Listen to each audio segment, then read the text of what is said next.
শাহজাহান ওমর গ্রেপ্তার। Channel three বাংলার এই পর্বে থাকছে বিস্তারিত।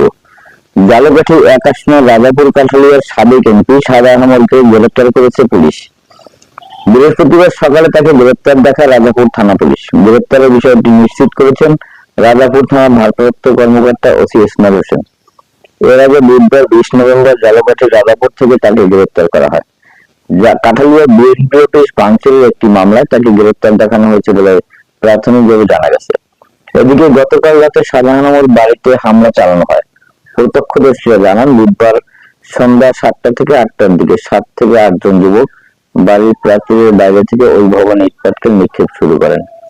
এতে পূর্ব পাশের ভবনের সামনের দুটি এবং উত্তর পাশের একটি গ্লাসের আংশিক ভেঙে পড়ে। বিএনপির সঙ্গে প্রায় 40 বছরের রাজনৈতিক সম্পর্ক শেষ করে দ্বাদশ সংসদ নির্বাচনের কয়েকদিন আগে বিএনপি ছেড়ে আওয়ামী লীগে যোগ দেন শাহজাহান ওমর। দ্বাদশ সংসদ নির্বাচনের নৌকা প্রতীকে জয়ী হন তিনি, তবে 5 আগস্টের পর থেকে পলাতক ছিলেন তিনি।